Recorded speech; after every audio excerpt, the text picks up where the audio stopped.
Hey, how's it going? Dawn's working on the staging yard, and the other Dawn is working on the sheetrock plant.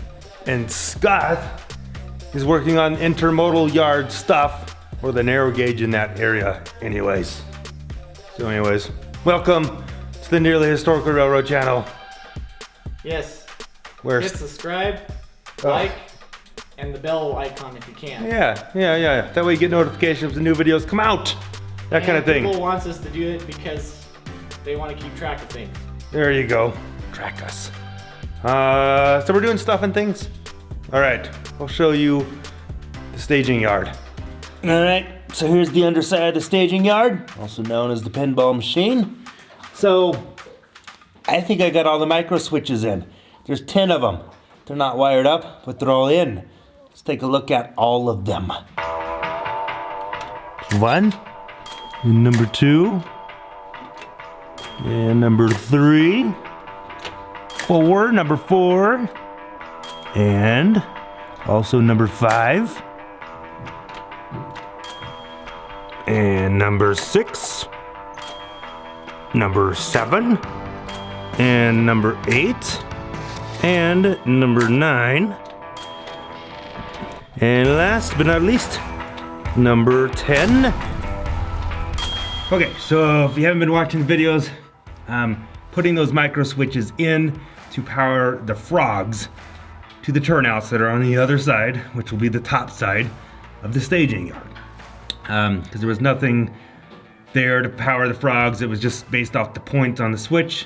We had to cut gaps in all the rails so we can convert it to DCC, and we're gonna need to power the frogs. So these micro switches I already owned, like 500 of them for like $5, so it cost us pretty much nothing to use these other than time to install them. I think they'll work fine. If we start to have problems, we can just get some frog juicers and hook that up, but that of course costs a lot more money.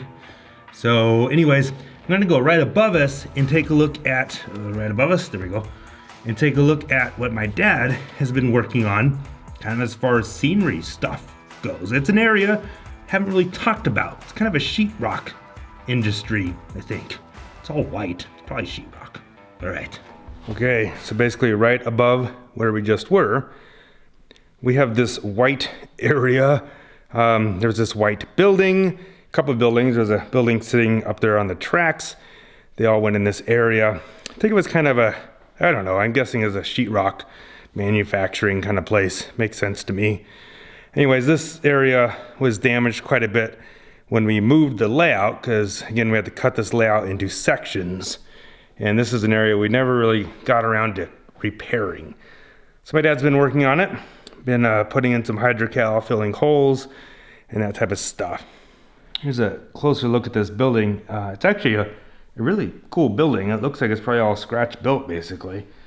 So it'll be nice to kind of have this area back in order. There's this other building. It's just sitting on the track. That actually would go probably in this little fenced in area here, or maybe it'll be a parking lot, I don't know. But this is a road that goes to the depot down here. So it'll be nice to get that going. And you can see that kind of comes off from the main road down there. This is our little neighborhood we're kind of playing with. We've just been collecting buildings, houses over the months, and just kind of placing them in spots, trying to get an idea where we actually want them. But that's not what I'm talking about. I'm talking about this. My dad's gonna paint this area and put some dirt down, so at least it's got something going on. We're just playing with that second building, trying to see if there's room for kind of a parking lot there and that building. Definitely a scratch built building, so that's kind of cool. And Scott is over there. Let's go check in on him. He's not happy with his soldering job. It's been over a year. Look how cruddy that looks. Oh my God. No. It's horrible. I could do way better than that. So there's a custom holder, right, by the way. We are not making him nervous by shooting video of this as he does it.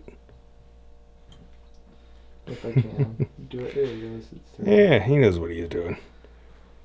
If not, we'll edit this video. Yeah. Shrink tape is? Shrink tube. Shrink tube. Somewhere in there. So he's saying he hasn't soldered in like a year. But it's just like riding a horse. Hey, a bike or something like that. I don't know. I'm not answering. All right, anyways.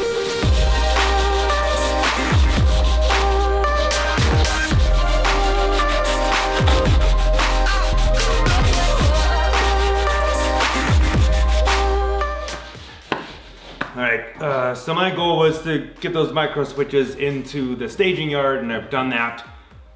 So now I don't know what I'm doing. The other guys are working. I got that accomplished. I don't know what I'm gonna do. Try to come up with something. Wait, I just thought of something else. I'm going to show you something that my dad did. So this thing, cab A, cab B, cab C. Let me show you where that came from. All right, so here's our upper freight yard, and this track on the right is the track that goes down to the staging yard. So this toggle switch was mounted somewhere in this area here. And what that did is it let this section of track be able to be run from 3 different transformers. DC transformers. So this is one of the old DC transformers, transformer A, and on this side is transformer B. Both of those are not operational anymore. I guess the transformer itself works, but it's not connected to anything. So that's A and B. This is the bottom side of the staging yard, and that is transformer C. We'll take a closer look at that in a little bit. What that switch allowed you to do is you could bring a locomotive, a train or whatever, onto this section of track down here using transformer A or B, which is what runs or ran all this upper main layout. Once you had it here, you could flip the switch to cab C or transformer C, which is the one that runs the entire lower yard. So that's kind of how you would transfer the train from the main level cab power to the cab power that runs the lower staging yard. We don't need that anymore because we're using DCC. The staging yard and this track will be its own circuit on its own circuit breaker. So my dad took that switch out and basically bypassed it.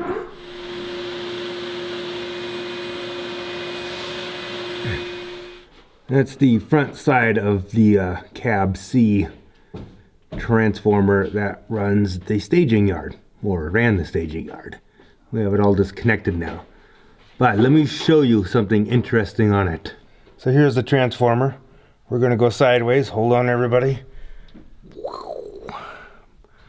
Look at that.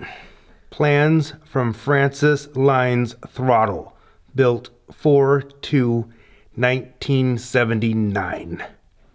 So I think it's just kind of cool to see the date and the year on that transformer. So that's when they originally actually built the transformer. Maybe around the time they actually built the staging yard, I'm not sure, but probably. So anyways, thought I'd share that. It's kind of cool.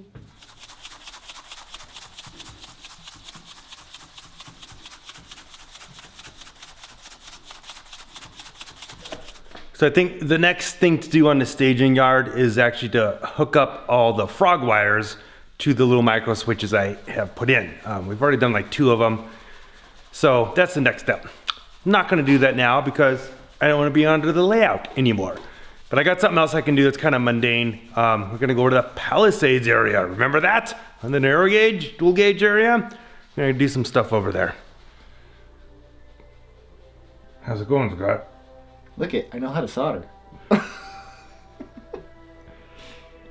knew it'd come back to him, just like roller skates. All right, here's the Palisades area.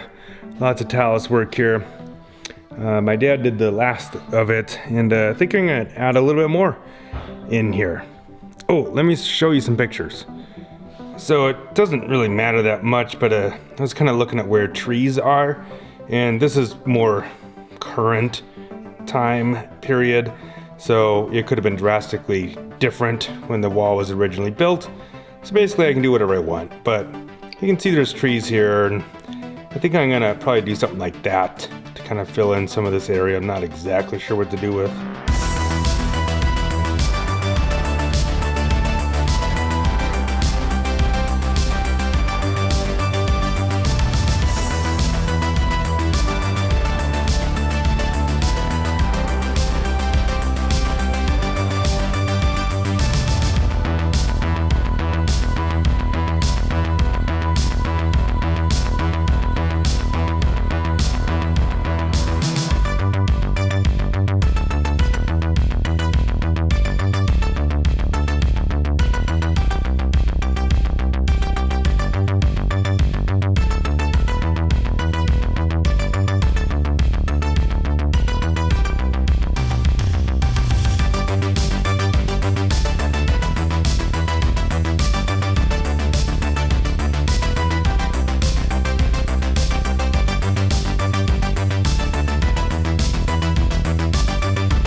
Okay, so I think I'm done doing the talus work over here.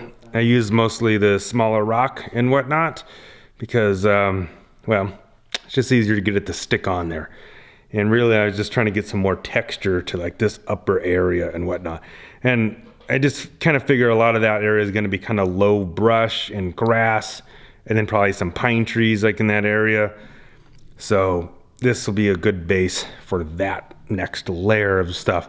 Once this dries, we'll have to kind of paint it a little bit to lighten it up, like I did this lower area. I did lighten that up some. So yeah, I think I'm kind of done with the talus work on here. Probably, actually, I'm going to put pine trees up on here on the top, so that'll all be nice. Yeah. Dad and Scott are taking a break. So am I. That's why I'm shooting video right now. But I'm gonna show you what Dad did over there by the old, I don't know, sheetrock plant, we're calling it for the moment. The gypsum plant, something. It's not done yet. Yeah, looks like you actually got quite a bit done in there. The bigger white part there is actually like gravel parking lot type of stuff. And then there's some white on the road that will need to get painted black, of course. But all the dirt areas are, well, dirt now. So, whole lot of shaking going on to make that work. Whole lot of shaking going. So Scott got holes drilled for those ground throws, and he got the ground throws all soldered up. So he's actually making progress on that. It's very good. All right. So we had 3 of us working tonight, so kind of lots of random different stuff going on. But that's what we did. So thanks for joining us. See you next time. Thanks for watching. Subscribe if you haven't already. You know, Scott already said it, but hit the little thumbs up button and ring the bell so you get notifications when new videos come out. I think that's all the YouTubey stuff we're supposed to say. All right, we'll see you next time. Later.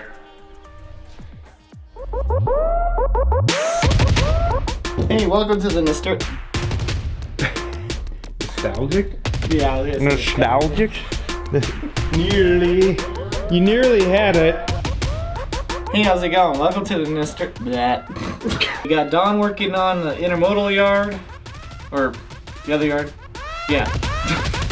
Welcome to the nostalgic.